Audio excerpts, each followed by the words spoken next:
10-15-20 রানে জিতা মানে অনেক রানে জিতা। টি-20 কিন্তু দুইটা ব্যাটসম্যান যদি 130 স্ট্রাইকে খেলে মোর দেন এনাফ। শ্রীলঙ্কার সঙ্গে আমরা খুব কমফোর্টেবল থাকি। বাংলাদেশে তো কথাই নেই, বাট আমি মনে করি যে ইন্ডিয়া বা আফগান এদের বেশি সুযোগ। এশিয়া কাপের প্রথম ম্যাচে বাংলাদেশ দল হংকংয়ের বিপক্ষে যেভাবে জয়টা পেল, এটা আসলে কতটা আশা করেছেন? আরও কি অ্যাগ্রেসিভ খেলা দরকার ছিল কিনা? না দেখেন, টি-20তে অত পার্থক্য না দেখে মনে হয়, বাট আমি মনে করি বাংলাদেশ যেভাবে লাস্ট সিরিজ খেলেছে অ্যাগ্রেসিভ ছিল। কালকে একটা নর্মাল চেস ছিল, অনেক কমফোর্টেবলি জয়লাভ করেছে। এটা ইস ফাইন, কেন আপনাকে এটা তো ওয়ান ডে ক্রিকেট না বা টেস্ট না যে অনেক পার্থক্য হয়।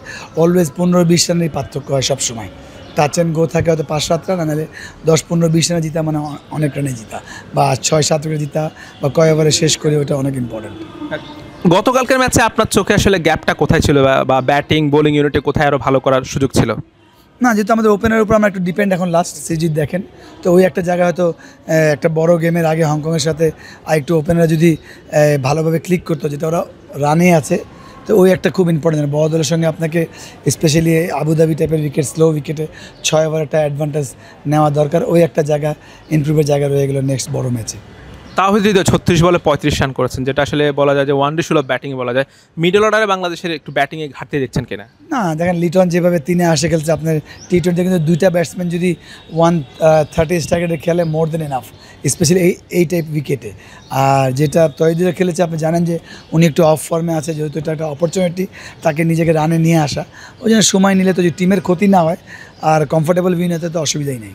শ্রীলঙ্কার বিপক্ষে বাংলাদেশের একাদশে কোনো পরিবর্তন চান কিনা, নাকি উইনিং কম্পিটিশনে খেললে ভালো হয়? না দেখেন, উইনিং কম্পিটিশনে আমি বিশ্বাসী না। এটা আসলে এখান থেকে বলাটা ভেরি টাফ। আমি মনে করি এটা টিম ম্যানেজমেন্ট ভালো বুঝবে। আর যেহেতু আপনি জানেন যে মোটামুটি আমরা fast bowling spin, opening spin দেওয়া করিয়েছি স্লো উইকেটের দরুন, বাট ইটস ওকে। আমার মনে হয় আমার এটা বলা এখানে ঠিক হবে না, বাট আমার মনে হয় যতটুকু টিম খেলেছে এই টিমই আমি আশা করি কন্টিনিউ করবে। আফগানিস্তান হংকংকে 94 রানে আটকে দিয়েছিল, বাংলাদেশের 144 রান করেছে। বোলারদের এই জায়গায় আরও ভালো করার সুযোগ দেখছেন কিনা, বা বিশেষ করে পেসারদের ক্ষেত্রে? দেখেন, এই টাইপের স্লো উইকেটে অলওয়েজ আমাদের যে কোনো ব্যাটসম্যান এরকম শট খেলতে পারে, ওই জায়গাটা 20 রান আপনার যদি সুযোগ পায়, সেটা স্পেশালি ফিল্ডিংয়ে হোক আর বা রানিং বিন দ্য উইকেটে রান করে হোক, এটা খুব ইম্পর্টেন্ট। আর অবশ্যই যেহেতু এটা উইকেটের স্লো উইকেট, হয়তো 2 পেজ অনেক সময় হয়, তাহলে এই জন্য আমার মনে যতটুকু কমে স্ট্রিক করা যায়, কারণ এখানে ব্যাটিং করাটা একটু চ্যালেঞ্জ, বলিং হয়তো একটু মানে অন্য ব্যাটিংয়ের তুলনায় একটু ইজি হয়, তাহলে অবশ্যই যখন সুযোগ পাবে এটা কাজে লাগাবে। শ্রীলঙ্কার বিপক্ষে ম্যাচে আপনি বাংলাদেশকে এগিয়ে রাখবেন কিনা, কেন এগিয়ে রাখবেন?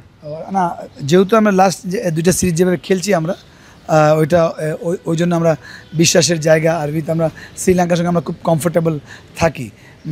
মাইন্ড সেট আপ বলেন বা প্রেশার আমরা অত নেই না, যেটা আমরা ইন্ডিয়ার সাথে খেলার সময় প্রেশার নেই একটা, তো ওইটা মনে হয় শ্রীলঙ্কা। ওই জন্য আমরা এই ফর্মেটে এগিয়ে রাখার কিছু নাই। আমরা হয়তো আমি মনে করি অলওয়েজ 50-50, কিন্তু বাংলাদেশ ওর খেলাটা যেভাবে খেলছে, এটা করলে একটা ভালো রেজাল্ট হবে। লিটনের ক্যাপ্টেন্সি পাওয়ার পর যে চেঞ্জটা এসেছে, নেদারল্যান্ড সিরিজে ধারাবাহিক ছিল, এশিয়া কাপেও ভালো শুরু করেছে, লিটনের ক্যাপ্টেন্সি এবং ব্যাটিং নিয়ে কী বলবেন?